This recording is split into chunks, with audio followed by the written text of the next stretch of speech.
Ngikubingelele ke mthando wezemidlalo ngalesikhathi ngibingelele kuphi nakuphi la ubukele khona ke mawuthi ke usuku lakho lokuqala ukuyona ke le channel awenze kanje awulike ivideo ebese ke uya subscribe kuyona ke i-channel ungaphinde ke uciphize notification bell ukuze uthole ama notification uma kukhona ke ivideo esifakayo. Sikubekela ke nje ama transfer umazi kwi-Betway Premiership sokubhekela lapha kumakhosi i-Kaizer Chiefs ke Kaizer Chiefs ekubikwa ukuthi ke njengamanje inengxoxo laphana ke nomqeqeshi laphana ke we-Golden Arrows laphana ke uManqoba Mnqithi. Kaizer Chiefs efuna ke ukuvala isikhala ke esivulekile after kuhambe umqeqeshi uNasreddine Nabi. Kaizer Chiefs ngempela ifisa ukuthi ke uManqoba Mnqithi azoba yi-head coach yawo ke amakhosi, kanti ke futhi ke kulindeleke ukuthi ke uManqoba Mnqithi afike nomdlali ke waseswini wayo ke i-Golden Arrows laphana ke uIsaac Sise oke wabikwa ukuthi ke ne-Orlando Pirates ngathi ke i-interested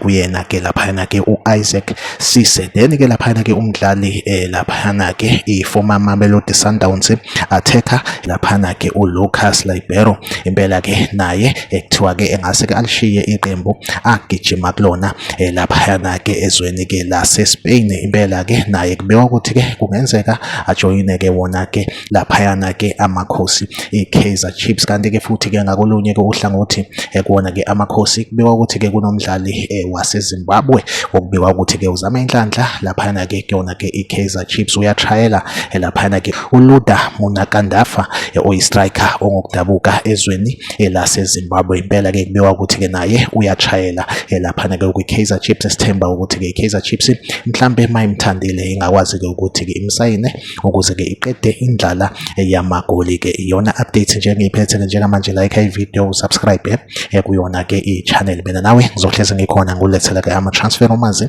kwi-Betway Premiership. Kwamanje ke ivideo yethu asibambela nisale kahle.